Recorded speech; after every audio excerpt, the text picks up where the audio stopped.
Okay, golfers, we're back today. The last newsletter, the August newsletter 2013, I wrote a little article about pitch shots, about how the proper fundamentals of hitting a good pitch shot on the golf course.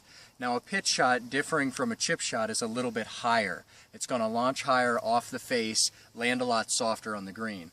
A really important point about a pitch shot is thinking about it from a sense of it should be more of a 2/3 carry shot and 1/3 roll. So it's much more carry and a much higher shot. A lot of times you're using this shot if you have a bunker in front of you that you have to hit over, or just even a lot of rough where you can't roll the ball up onto the green or roll it towards the front of the green and let it release to the hole. The fundamentals of hitting a nice pitch shot here are they start with proper ball position.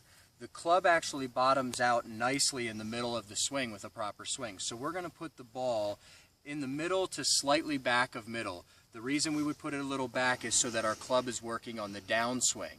When we're hitting on the downswing, the ball pops up in the air nicely. So when we set up, the ball is going to be middle to middle back of our stance, and we're going to have our hands just slightly ahead of the golf ball, okay? Which also helps our downswing and hitting on the downward angle to make the ball pop up in the air. Now one big reason you get loft on this shot is because of the hinge in the backswing. When we take a chip shot, we just rotate our shoulders with a long putting stroke and we never hinge.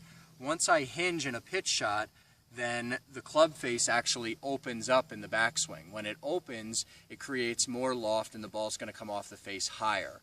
So as I take my backswing, the ball's middle to middle back in my stance, and I'm going to rotate my shoulder while hinging in the backswing. Once I hinge, that face now opens much more than if I weren't to hinge in the back. So I'm going to hinge to come up.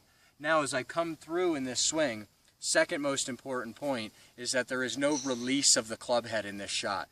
All I am going to do is rotate both my upper body and lower body through the shot without moving ahead of it and not let my hands flip over, release, let my wrist turn over, any of that stuff. So I'm going to take one practice swing to show you here where I go back and hinge, and as I turn through with my body, both upper and lower, as I finish, you'll notice here out in front that my hands haven't flipped over.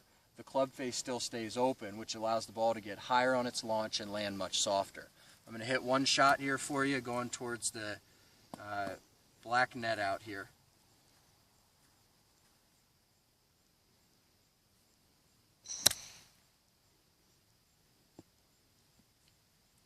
Thanks.